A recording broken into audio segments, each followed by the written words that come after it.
So in this game, guys, I got 5k damage and 13 kills, and I was facing a level 121 player, and I'm only level 21.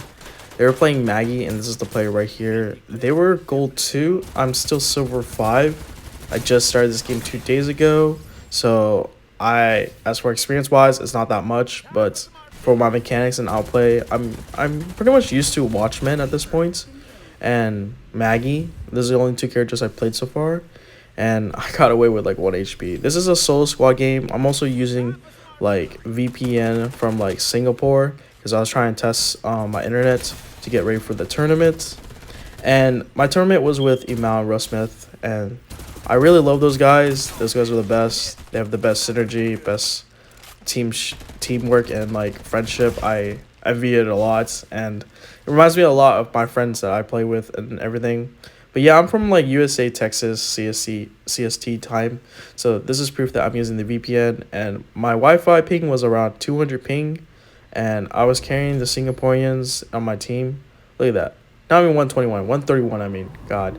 So yeah, that was level 131 versus me, and I don't know. I guess maybe I just was better because I play Apex Mobile, and I'm just better, you know? So it is what it is, but immediately, my strategy is to land on Carnival. I like this area. There's a lot of loot. Even if you die, you could just find another place and land.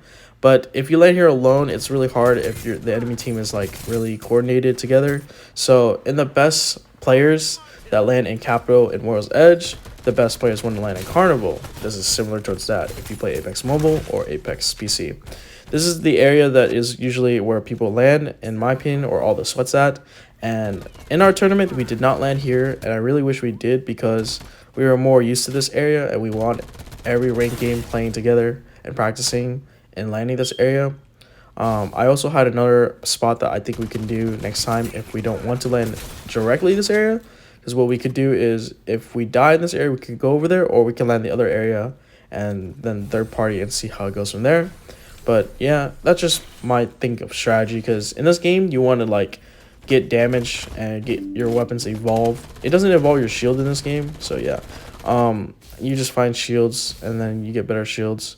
But maybe, I don't know, it could be, that's what my friend said, but I'm not 100% sure if it evolves your shields or not. They said no, but I say it does, because like I feel like, I don't know, because like you pick up a shield, right, and then you kill damage and you get your weapon upgraded. And don't your shield evolve too as you should play? I don't know. Honestly, I think so. Still need to figure out everything in this game, like character-wise and skills. Like I recently learned that Captain, the guy that shoots a water gun, maybe next time I'll show gameplay of him and play him and learn him, because his ult is already spawned in the game, and I did not know that. And in the tournament, I felt really cheated because like he just kept attacking me and targeting me. There's nothing I could have done, right? So if you guys are wondering what tournament, I'm talking about the Farlight 84 Sunrise 32,000, biggest prize ever for diamonds, right, in game currency. And I was playing with Rosemith and Emal. And honestly, from my perspective, I think I could have done better. I could have warmed up a game before. I didn't, so I apologize for that. I really didn't use my shield as much too, so I apologize for that. The shield is kind of small on my screen because there's so many buttons. I have a lot of buttons on my screen, as you can see. So the game is fun. There's a lot of buttons for sure. It's kind of like small because your screen. So you're going to have to adjust it. I made it a little bigger now, but otherwise, yeah. In the tournament, I was kind of like, I guess, nervous a little bit, and I forgot about it. When I was playing rank and practicing and everything, I always kept using it like normally, like, because it's just used to my memory, my muscle memory. But when I was playing, I guess I was like either distracted or nervous, and I just forgot about it, to be honest. And my ult turret, it takes forever. It's so long. It takes like 44 seconds at spawn, and then like plus time after that, after you use it. So it's like maybe near 60 seconds. Whereas Captain's ult, who could just throw a shield to protect you like Gibby, and they can shoot that, or the water gun that does close damage up close and through the walls, which is OP in some areas. So what I like about Carnival is there's a lot of buildings and stuff, and you can keep your distance and you keep juking around people. And if you're really good, honestly, it doesn't really matter to me that if you're good or not, but it's like the position of the area, because That's how you outplay people, and that's how I was able to outplay with the Watchmen. I think the best ability of the Watchman is his defense wall in close combat and at far range if you can use it if someone's shooting behind you. But it's not optimal in close combat versus the captain. No one wants to face the captain because that guy, you want to just keep your range because he just shoots the ice gun or water gun and you die. You get slowed and you get damaged. No one wants to face him. Like, he's just so annoyingly OP, especially when his ult is already up at the start when you land. So it's just like crazy. I was like focused the entire time during that tournament as from the water dude. I actually could have killed him in the very beginning if I just sticked on him, but I wanted to help my teammates because they sounded like they needed help. I should have just kept focusing on him because I didn't know he was going to be a thorn in our team's butt. It's just like, it was just literally him spraying and killing everyone in AoE. Like, if you group up, he sprays at you, you die. So grouping up is not optimal against the captain's water gun ults. You want to keep your distance, you want to keep range, and you don't want to be grouped up like that because then he could just do so much damage. And I think to myself after reflecting back that yes, I could have done better. Yes, I could have warmed up, but there wasn't a lot of time, and I was just chilling and talking in Discord, talking about my strengths and weaknesses. My strength is comms, actually. My best strength is comms. After that, it's positioning, because I'm really good at IGL. I win with what I think is the correct play. I sound like I'm autistic or ADHD. I am ADHD though, but it's just, it helps in gameplay because when you're talking quick with good commands that are clear, it really helps a lot. So when I was younger, it was harder to control that. I had like a higher voice and it sounded too high sometimes or stressful for others. I'm also like an empath, so like if I feel happy or sad, they'll feel that too. So if I feel nervous, maybe they'll also feel that. But when I'm calm or in the zone, or maybe if I'm not even talking at all, to be honest, like I'm just in the zone. Like me and Mao and Rosmith and my friend, we ranked and we won every game, and we didn't talk at all.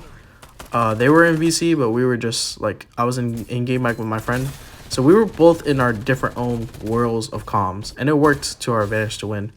So we have two things to test. We could try if they play with us again. I hope they do. I think like they don't dislike us. I just gotta work on using the Discord mic over the in-game mic, because my friend, he can't use Discord because he lags with the mic. So yeah, can't use another device. He doesn't have that good Wi-Fi, so he cannot rely on Discord comms. He has to use in-game mic. So that's where I come in. I use the in-game mic. I talk to him. I help him out.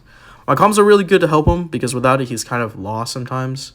Sometimes he's not aware of the people around him, I guess. I think maybe he could practice better, like just being aware. Playing characters that can give more vision could be useful in our team comp. If not, then we can think of another strategy. But mainly is, my best trait is my eyes. Like, I have good vision of the enemy.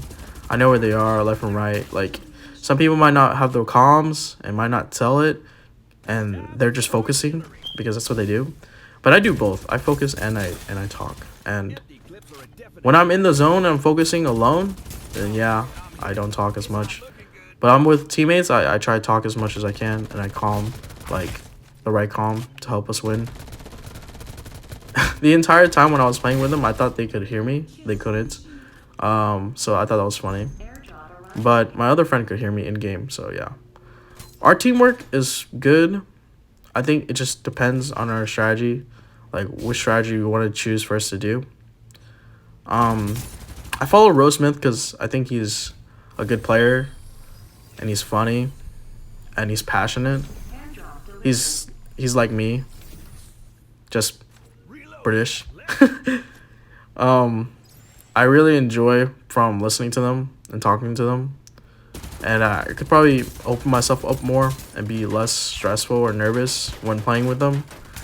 Honestly, I don't get nervous or stressed that much, but because it's a big YouTuber and I never played with any big YouTubers, I played with like Zak Wylder before, and I thought he's pretty big, even though he's only 4,000 subscribers. So if you guys want to subscribe to him, you can. He is the casting host of the tournament, and we just got done with Group A, B, and C. We were Group B, and yeah, you could watch it on his channel, I think. on his Twitter. I mean, actually, I also put it on returning subscribers for my video. So if you're a subscriber and you'll see it on there. I think so, but if not, it's on the Farlight84 YouTube channel, and they have like near 30,000 subscribers. But yeah, those guys were great casting, and I'm kind of glad that they didn't really watch us as much. But I also kind of want to watch the guy that was killing us. The dude was named Marashi. He was really good with Captain's water gun. He used it really well, I guess. He used it like every single time. I don't even think I don't think we fought much with guns. He was just using it on me, so I just kept running. So like, yeah. And I'll share gameplay of it and post it, but that's if I feel like it. If not, then I won't, but I think I will later in the future. Thank you guys for watching, and peace.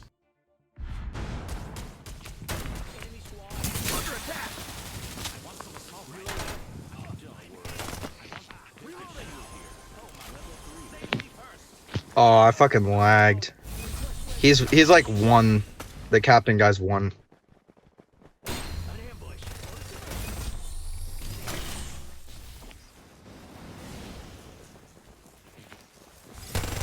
Behind you, ammo.